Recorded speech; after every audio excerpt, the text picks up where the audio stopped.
Well, hello everyone, Texie88 here and welcome to another review. And now we're taking a look at a game called Tír Na Nòg, and that is a Gaelic phrase which roughly translates to land of the young or land of youth. And it seems to be based on actual folklore, as is the character you control, who's called Cuchulainn. Well, I believe that I pronounced that correctly. Cuchulainn.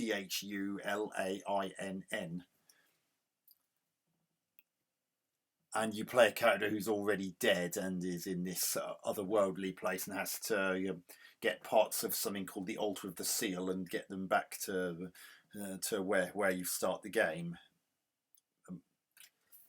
amongst one or two other things. And the game was created by Greg Follis and Roy Carter and published by Gargoyle Games in 1984, and although I don't know precisely where, it also had an alternate title, Arabesque. And as you can see from the opening menu that greets you the moment the game loads, you can actually save a game and reload it to continue from where you left off on a future session, which is good because Tír Na Nòg is a blooming big game, despite the fact that it just fits into 48 kilobytes of RAM on the ZX Spectrum with no multi-load whatsoever. But enough about tech specs. Let's enter Tír Na Nòg and press 1. So here's Cuchulainn. As you can see, he's very well drawn, and you can see objects on the altar of the seal there, and you can tell we're in the altar of the seal because it says so in the bottom right corner. And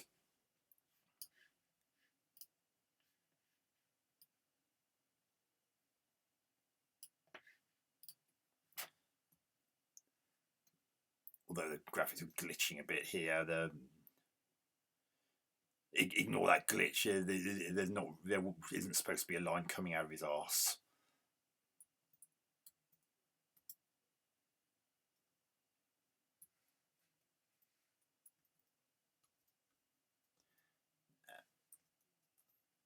And you can tell which way you're facing by the compass in the bottom left corner. Now, it's worth pointing out the arrow is pointing at north, but I am not. But north is actually the view I'm looking at. If I go left now, I'm heading west, and if I go right, I'm heading east. So bear that in mind when you use that compass to move about. And you can pick up objects like that, and pressing certain keys allows you to strike with them. Now, because Cuchulainn is already dead, he cannot actually be killed, but he can be sent back to the Altar of the Seal if if enemies touch him. Sometimes he'll be sent back no matter what, and other times he'll be sent back only if he's not actually carrying anything. And that door there is the one I've just come out of. I know because I was heading east to get out of that door, and now I'm heading north.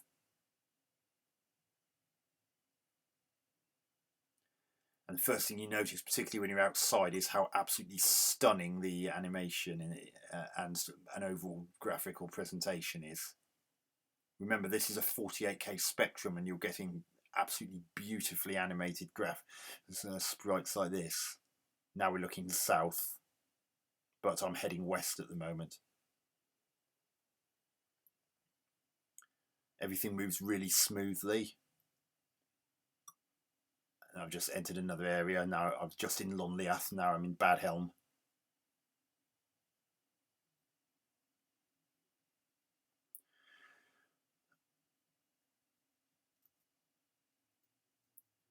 Now I'm heading south there.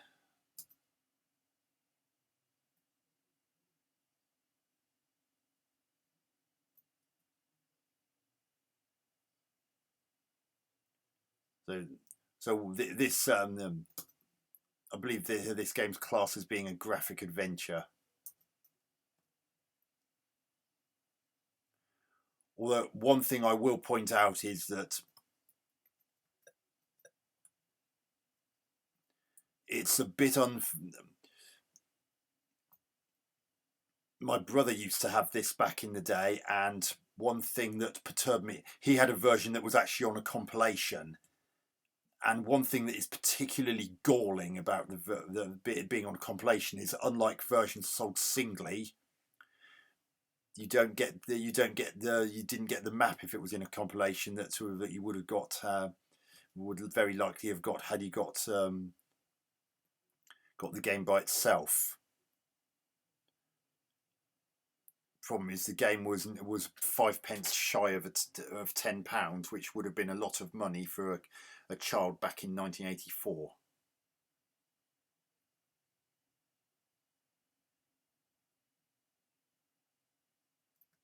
As you can probably, it probably doesn't take a scientist for you to guess that not having a map when you've got when you faced with this kind of thing is something akin to a nightmare. Now we're looking north again, and to enter a door, you just line yourself up with it and rotate it so that it's either to your left or right. It's to the north, so some doors are locked and will only let you in if you have a certain object. Quite often the object is Don Nuil.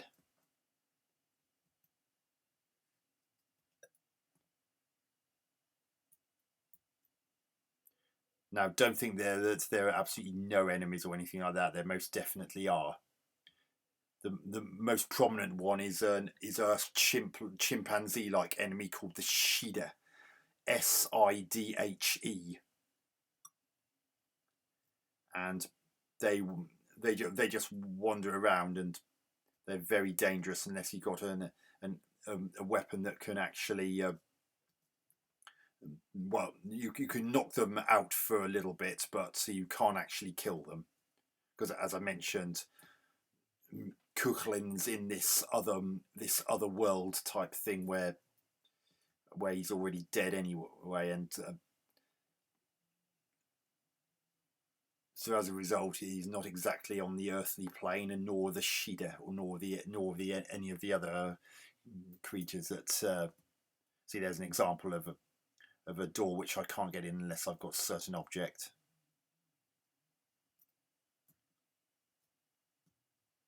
But it would appear as if I actually do have the object required to get in there. Badrig's Shrine.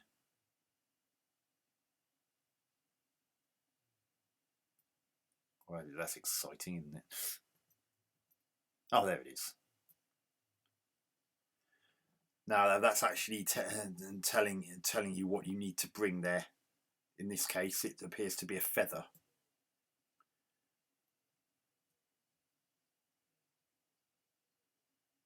Such a shame about that glitch causing that line to come out of his backside. It's really not supposed to do that.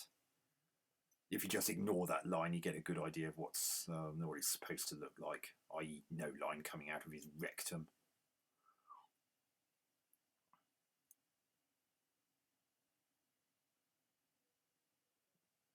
Now, for obvious reasons, I'm not going to overly dwell on too much in this, because this is only a review and not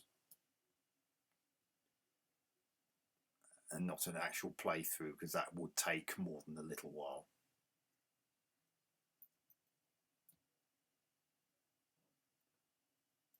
Another thing that doesn't help this game is that there was actually a bit of a glitch which caused a clue as to what Cuchulainn needed to do to become corrupted, which meant that the game would have suffered gameplay wise, because it would have confused players into not knowing what to do, because some letters in the text didn't reproduce correctly.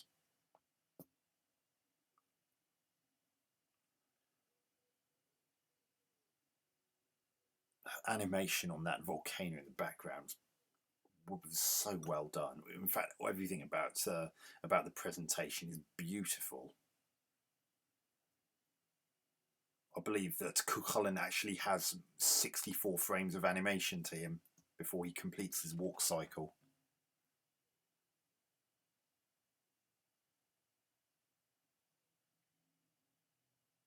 I'm hoping that I'll at least get to show you a Shida before. Right, we're back in the central plane where very close to where we started the game. There's the door leading to the altar of the seal. Ah, speak of the devil, he's a Shida.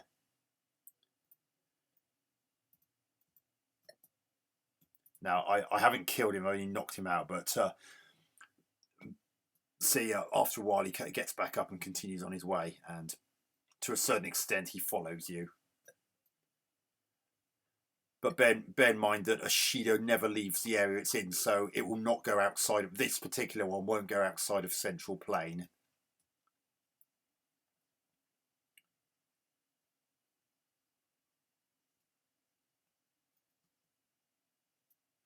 Now, I actually need to highlight a weapon or the. Say, I didn't time that correctly.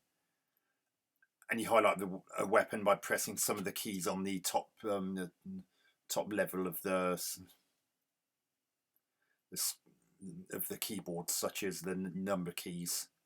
You notice that one of the 4 items I was carrying had an asterisk by it. This is the one that's currently highlighting you'd strike with if you. I'm going back to pick up those items I dropped. Oh dear, I can't get past this Shida. That's going to be a problem. I'll try and take a loop round west. If this is a dead end, I'm sunk. South. I'm hoping this will be a loop round. Yes, it is. So I'd go head east here. And then I need to head south again when I. South. So I basically did a loop round to get the Shida out of my way, so I could get those 4 objects that I dropped. Here they are. That's where that Shida captured me. So I can just pick all these up. And the mace is the currently selected one. I can just cycle through them. The one with the asterisk by it is the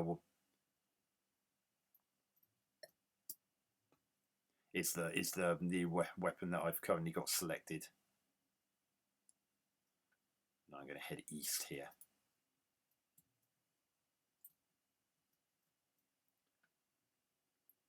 I cannot get over how gorgeous the animation on Kuchlin is. Look at that.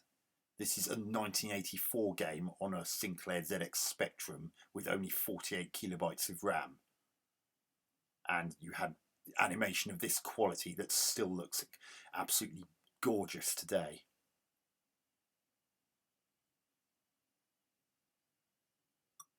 Tír Clashan. There are no Shida here, but there are these characters. Did you see that on the right? The character known as a Peeker. Peker. There. Now, those only send you back if you weren't carrying anything when they tripped you up. If you're carrying something, then whichever one you currently got, very clear view of the Peeker just then. Then the Kuchlin trips and drops the object he's carrying.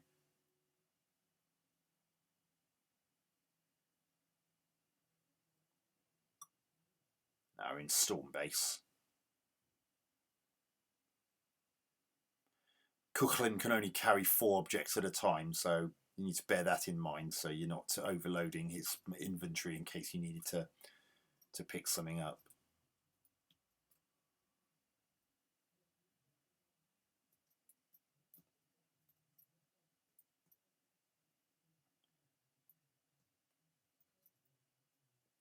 And you also need to bear in mind that anything that you can only view things that are in direction you're facing. If, for example, there was something to Kuchlin's left, which would ideally have been in the foreground, you won't see that unless you rotate the view to face 180 degrees in the opposite direction.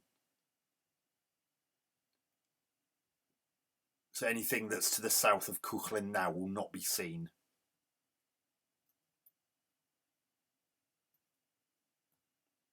just going to go back the way I came for the moment.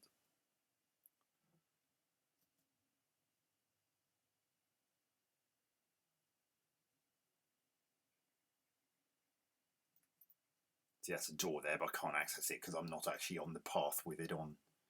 It's also worth pointing out that there are some doors that are invisible, and that's another reason that it's a big problem that versions in compilations didn't contain that map, because the map actually showed where invisible doors were. Otherwise you wouldn't have a chuffing clue where you needed to look.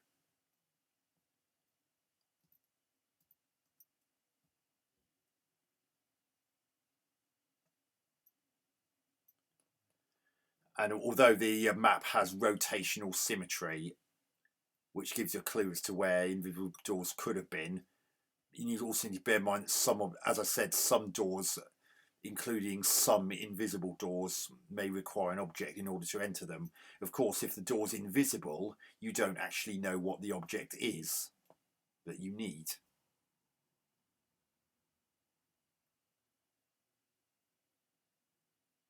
Lava flats.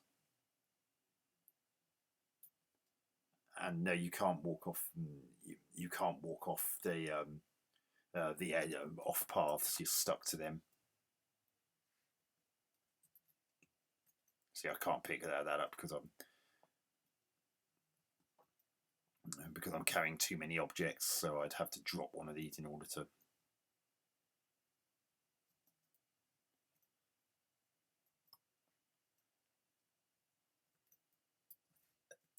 That's a ring.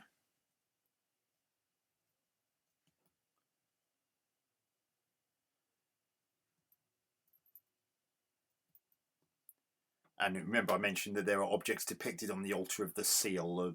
Though if you were to restart a game from scratch, then the likelihood is that the objects that were depicted would change every time.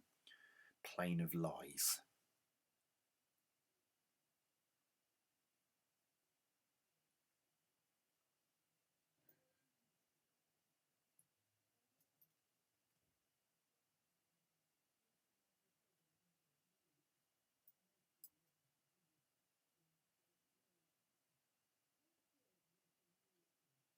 There's little in the way of sound, but remember this is a 48K Spectrum we're talking about here.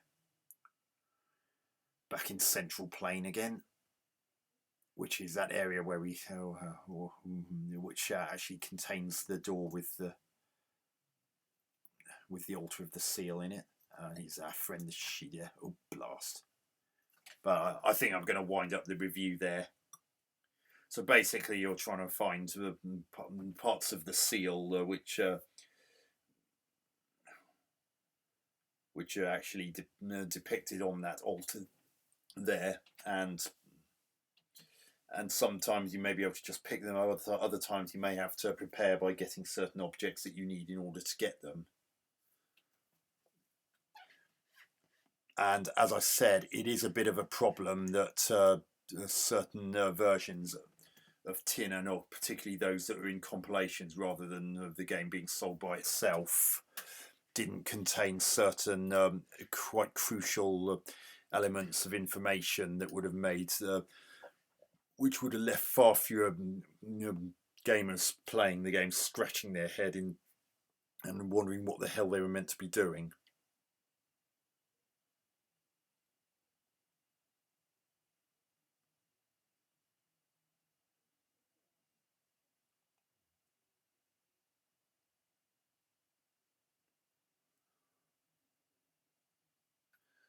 So this is where I'm going to wind up the review. Graphics, absolutely stunning for a Sinclair ZX Spectrum game from 1984, and the fact that they managed to fit such so many frames of animation on the central character in such a small amount of space while still having such a vast playing area. I mean, if you were to see the map, you get an idea of just how big it is, considering the small storage space of the Spectrum at the time. And everything just looks really, really slick. largely monochrome for the main area where the sprites interact. Can you imagine the color clash there would have been otherwise? But they still managed to get color into the proceedings outside, which were nowhere near the actual sprites and other things that move in the foreground. So that helps to eradicate attribute issues.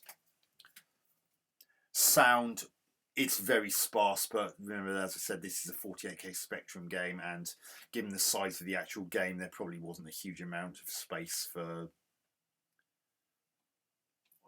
much in the way of sound effects anyway. But for key things like crossing into a new area of the games, say going from Central Plain to Tír or Lomniath or Bad Helm, etc., you heard a beep every time you transitioned from one area into another, and you also got sound effects if you got sent back to the Altar Seal through being captured, be it by a Shida or something else.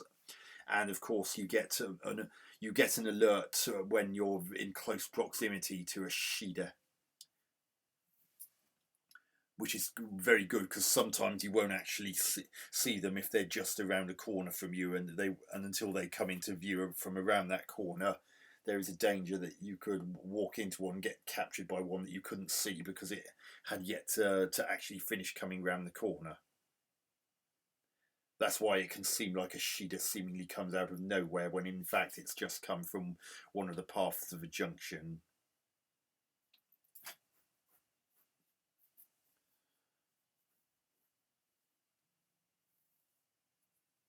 But when it comes to gameplay, even though the controls are fairly responsive, it's worth pointing out though that when you actually use a weapon against, say, the Shida, you have to position yourself quite accurately so that the weapon itself actually goes correctly onto the Shida's head. Otherwise, it just won't harm it, and the likelihood is the Shida will walk into you and capture and relieve you of all the objects you're carrying and send you straight back to the Altar of the Seal here, which would mean you'd have to go back to where you got captured in order to reclaim your lost property. That can be a pain in the arse, and especially if you're using a version of the game that was not sold singly and therefore doesn't have the map that at least some of the singly sold versions contained.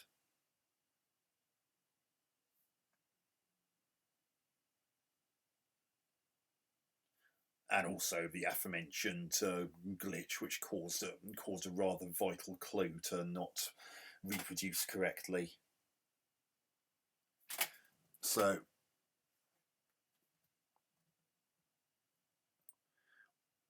all in all, I think I'm going to give Tír Na Nòg 6 out of 10. As I said, £9.95 would have been quite a lot for a game like this, and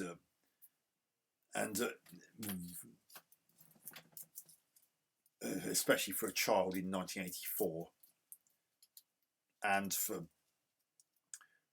a game that contains some moments like I've just described that make the game more frustrating than it really needed to be.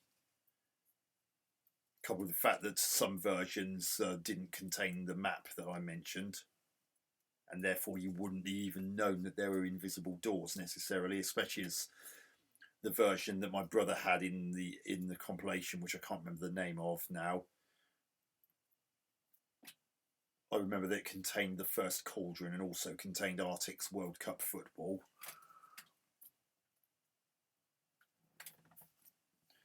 That had a very pared down in a set of instructions compared to what's in the singly sold versions of the game. It really needed to have the whole shebang in order to be as fair as possible. So I'm going to give Tír Na Nòg 6 out of 10. It's let down by those aforementioned issues, the fact that some versions just didn't have the map, which would have meant that people could have been potentially wandering around aimlessly, not having a clue what to do. and the fact that you wouldn't have even known there were invisible doors unless you actually saw the map that came with some of the singly sold, at least some of the singly sold versions. You would never have even known the invisible doors were there, and the fact that some of the invisible doors require an object to open them, and of course because invisible doors don't have the visible sign depicting anything that gives a clue as to what you need to get to actually access them, coupled with the fact that you have to be aligned correctly in order to be able to get through a door in the first place, which is really hard if it's an invisible door, because it means you have to take very tiny steps and keep rotating the view until you either go through the door if you've got what you need and are in, assuming you need anything, and are in line with the door, or until such time as you find that sweet spot where you can actually go through the door when your Kuklin will seemingly walk through the scenery. So yeah, 6 out of 10 for Tír Na Nòg. So I hope you enjoyed this video. Catch you on another video soon. Texie88 out.